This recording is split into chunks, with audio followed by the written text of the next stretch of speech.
Bonjour à toutes et à tous, nous nous retrouvons aujourd'hui pour une nouvelle interview avec un nouvel invité, un ancien joueur du FC Metz et actuellement joueur du FC Pierrevillers, Thibaut Bourgeois. Comment ça va? Ça va et toi?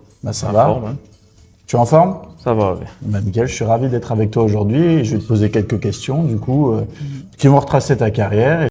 Commencer au FC Pierrevillers avant de rejoindre assez jeune le centre de formation du FC Metz. Comment s'est faite cette transition et à quel moment tu t'es dit que le football pouvait vraiment devenir un métier pour toi?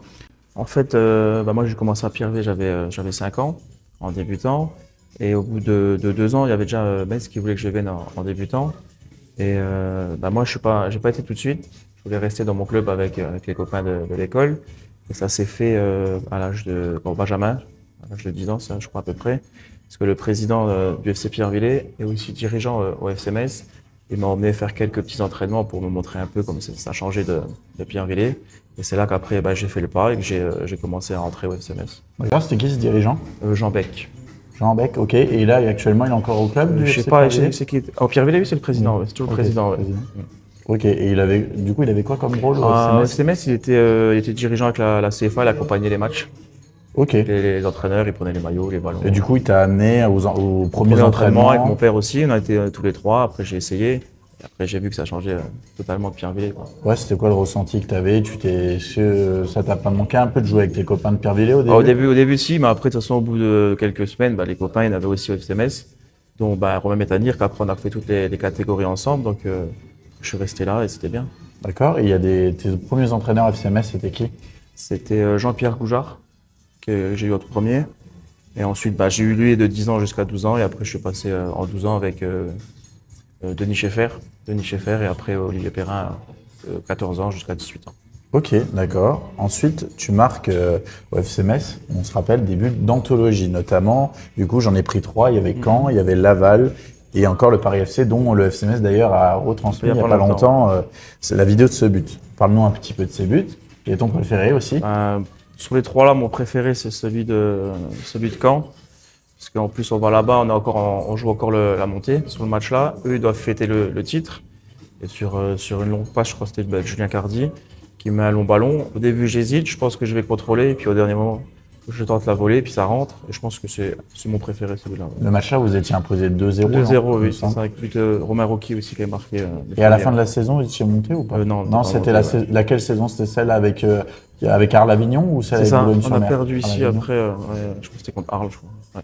Et ensuite, tu peux nous parler un petit peu des 2 autres buts aussi? Celui de Paris FC, ce qu'on a revu il n'y a pas longtemps.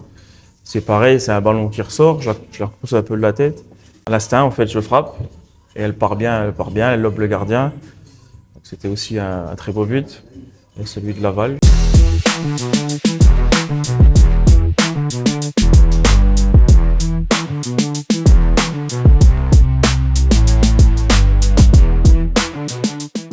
Mais ouais, mon préféré, c'est toujours celui de Caen. Ouais. Ok. Ensuite, du coup, tu fais partie de l'aventure du FC Metz lors de la fameuse saison historique en national dans le mauvais sens du terme, qui se termine par une montée, heureusement pour nous. Quel souvenir tu gardes de cette saison et ce moment important dans ta carrière? Cette saison, moi, je l'ai bien aimé parce qu'en fait, on est tous les jeunes un peu du centre de formation, encadrés par Greg Proman qui était avec nous. Il nous a beaucoup aidé et je pense que ça a permis à beaucoup de jeunes de passer le cap avec les professionnels. Et ça a un peu lancé, on va dire, la génération de 90 à 93, 94. On était tous ensemble et c'était vraiment une belle saison. Et c'est là que ça nous a fait prendre conscience qu'on rentrait dans le monde professionnel, quoi. Même si j'avais déjà fait des saisons avant, c'était un peu plus remplaçant que titulaire. Là, c'était vraiment la vraie saison où on a tous joué, quoi. D'accord. Et l'entraîneur, c'était Albert Cartier. Qu'est-ce qu'il vous a apporté? Il avait une vraie plus-value, du coup, sur ce groupe? Ah oui, l'entraîneur Albert Cartier, franchement, c'était un bon entraîneur.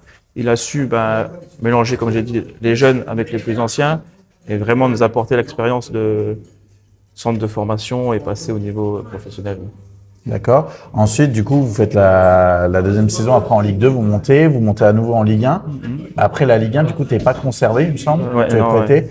C'est pas un regret de n'avoir jamais joué en Ligue 1 avec le FC Metz? C'est un peu aussi. Si, parce que déjà, mon premier match, j'ai failli le faire en Ligue 1. J'étais sur le banc une fois quand Metz sont descendus le dernier match contre Le Mans ici. J'ai failli rentrer, mais au moment que j'enlève mon chasuble, il y a Jeff Strasser qui se blesse. Du coup, c'est un défenseur qui doit rentrer. Et moi, je ne suis pas rentré. Bon, j'ai joué la semaine d'après en Ligue 2. Je me rappelle de ce fameux match de Mans. C'était pas un 4-3? On avait gagné 4-3 sur le dernier match. Okay. Et du coup, j'avais pas joué là. Et après, oui, Quand on fait la dernière montée, en fait, je suis pas conservé parce que je reviens j'ai la blessure, la deuxième blessure du genou du croisé, et le président il me dit que ça va pas aller pour continuer plus haut. D'accord, bah justement, on va en parler de ta blessure. Ta carrière aussi, du coup, a été marquée par des blessures importantes. Comment on gère ces périodes difficiles mentalement quand on est joueur professionnel? Ah, c'est sûr que c'est pas facile. Heureusement, moi je suis du coin, donc j'ai toute la famille qui est autour. Et je me suis bien entendu avec le kiné du club. On s'entendait toujours bien, mais je veux dire encore plus quand dans les périodes comme ça, qui étaient beaucoup derrière moi. Et je pense que ça m'a beaucoup aidé pour revenir à chaque fois, même si la dernière fois c'était un peu plus compliqué parce que je suis pas resté, donc c'était un peu dur de revenir. Et après j'ai refait la rééducation à côté, mais c'était pas pareil que si je faisais ici, quoi. D'accord. Et justement, dans ce genre de moment, tu avais pas mal de soutien de ta famille, mais est-ce que les coéquipiers aussi étaient là? Oui, j'avais pas mal aussi de coéquipiers qui étaient avec moi, derrière moi, parce que comme on était pas mal qui étaient avec moi jeunes, donc ils m'ont beaucoup soutenu à l'entraînement, en dehors et sur le terrain, ça a beaucoup aidé. Et les personnes avec qui tu t'entendais le plus, c'était qui les coéquipiers? C'était Romain Métanière ou il y en avait d'autres? Dis-nous un peu. Non, il y avait Romain Métanière à l'époque, on se parle toujours. Il y avait à l'époque là, il y avait Bouddha, il y avait Yeni, Gaëtan Bussmann, Joris Del qui était encore ici, je crois, le premier ou le deuxième, je sais plus. Mais tous les jeunes en fait, avec qui on a tout fait les matchs en jeunes, c'est eux qui ont été le plus là pour m'aider à revenir des blessures. Et vice versa, quand les autres sont blessés, nous on est là pour eux aussi. Ok. Ensuite, tu as connu aussi des expériences. Tu as connu aussi le CA Bastia. Tu vas nous en parler un petit peu, mais aussi des expériences aussi à l'étranger. Qu'est-ce que ces expériences t'ont apporté, que ce soit sur le plan sportif ou humain? D'abord, on va peut-être commencer par le CA Bastia. CA Bastia, c'était après Metz, la saison d'après. Je venais de me refaire opérer à la fin de saison du genou. J'arrive là-bas, je suis pas en forme. En fait, je fais le stage avant d'aller là-bas, je suis au stage UNFP. Et il m'appelle la première semaine, parce que la saison d'avant, on avait joué 2 fois contre eux. Et j'avais fait deux bons matchs contre eux, donc ils veulent me faire signer. Donc moi, je suis au stage UNFP. Il y a un match, je le fais pas, je dis je vais pas me blesser. J'arrive chez eux là-bas. Eux avaient déjà repris la saison depuis un mois, tu vois. Et moi, je suis en cours de forme, parce que j'ai pas retouché le ballon, en fait, avant d'arriver chez eux. Donc un peu difficile au début. Et après, sportivement, on n'était pas bon, on était dans la relégation. Donc revenir sans avoir touché le ballon dans un club qui est déjà un peu en difficulté, c'était vraiment un peu difficile là-bas. Ouais. Ça n'a pas été facile. Après, j'ai rencontré 2-3 bonnes personnes quand même, des joueurs là-bas qui avaient été prêtés, autant Renaud Ripard qui joue maintenant à 3, et un autre joueur, Clément Frappe, qui était du coin de Rodez à l'époque.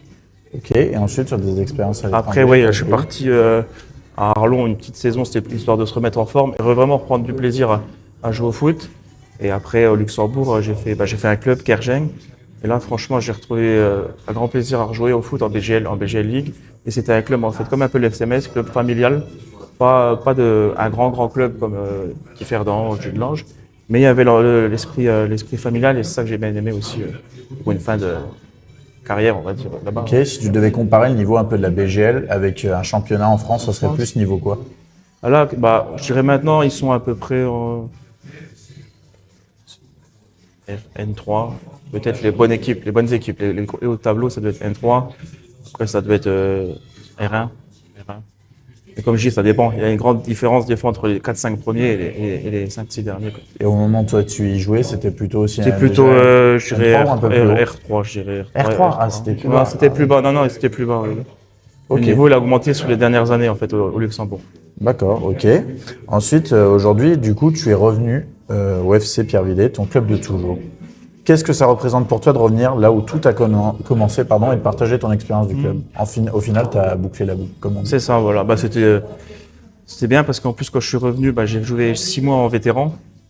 Parce que comme je revenais du Luxembourg, c'était une mutation hors période. Donc je ne pouvais pas jouer avec l'équipe première. Je suis revenu au mois de décembre. Donc ça m'a permis de faire 6 mois de jouer avec mon père avec les vétérans. On a fait des bons parcours en vétéran, on a fait demi-finale de la Coupe de Moselle, des trucs comme ça. Et oui, c'est la boucle qui est bouclée parce que j'avais vraiment commencé là-bas à l'âge de 6 ans. Et finir le foot là-bas, bon, j'ai pas fini, j'ai encore le temps, mais on verra bien. Quoi. D'accord, et ensuite justement, après tu as été à nouveau avec les seniors, avec Pierre-Villiers, tu as connu deux montées. Deux montées. Ouais. Connu D3, D2, j'ai fait D3, D2 et là D1. D'accord, donc actuellement c'est une période un peu plus difficile parce que vous êtes dans les derniers du classement en départemental 1. Justement, explique-nous comment s'est fait cette progression où vous êtes parti de la D3 pour monter en D1. Il y a quelques anciens qui sont revenus. Moi, j'ai des amis à moi qui jouent dans les clubs autour, qui ont aussi signé, dont un gardien. Et Jason Degras, qui jouait avant à Voipy et à Marveillé. Et on a formé un petit groupe. On est reparti de Détroit. Sans trop. On est parti comme ça. On a dit on allait voir. Et la saison a bien commencé. On est parti. Je crois qu'on a perdu. On n'a pas perdu la saison. Si on a perdu un match, je crois. Et on est monté. Après, on monte en D2. Bon, c'est bien, c'est le niveau autour de chez nous, donc on sera bien là. On commence la saison, pareil. Après, on est monté en DM avec un peu de chance. Parce qu'en fait, on a fini la saison, on finit deuxième. Et en fait, on récupère des points sur un match qu'à Condange, on fait jouer un joueur qui n'a pas le droit de jouer. Sur un autre match ça s'appelle les Coteaux, ils ont oublié d'envoyer la feuille de match. Nous, on récupère les 3 points du match là aussi. Et puis, on se retrouve en D1, en fait. Avec le même effectif, presque sur les 3 années, quoi. Ok. Ensuite, pour terminer, quels sont tes projets pour la suite? Et est-ce que tu vas continuer dans le football ou tu vas faire autre chose? Dis-nous un peu. Bon, moi, la suite, là, j'ai mon travail. Je travaille chez des sous-traitants de Arcelor à Differdange. Et à côté, j'ai le foot en tant que passion. Et je pense que ça va durer encore. Je pense que j'ai encore le temps. Oui. D'accord, mais tu n'as pas des projets de devenir entraîneur ou de travailler comme agent ou comme on peut entendre sur certains Non, j'ai pas envie de faire là-dedans. Je préfère travailler à côté. Et avec le foot, c'est que du plaisir. D'accord, vraiment pas d'entraîneur. Pas d'entraîneur. Même entraîneur. Là, je suis un peu entraîneur adjoint, on va dire. Mais c'est plus mon ami Alan Ranch qui gère tout, en fait. On fait des choix ensemble, mais c'est lui qui fait la totalité. Au début, on s'était mis tous les deux. Moi, je voulais continuer à jouer, donc c'est un peu dur de faire entraîneur-joueur en même temps. Oui. Mais lui, il fait très bien ce rôle d'entraîneur principal. Et franchement, moi, je suis bien comme ça, joueur, je pense. D'accord. Donc, du coup, continue à Pierreville en tant que joueur. Tu fais, du coup, ton travail à côté au Luxembourg, Arcelor. Et pour l'instant, c'est vraiment le foot plaisir et voilà. C'est ça. Eh bien, écoute, merci Thibaut. Pas de rien. Ça m'a fait plaisir de te recevoir. Et puis, si vous avez aimé la vidéo, n'hésitez pas à la liker et à vous abonner. Et puis à la prochaine. Ciao. Il a dit petit, va faire un bisou.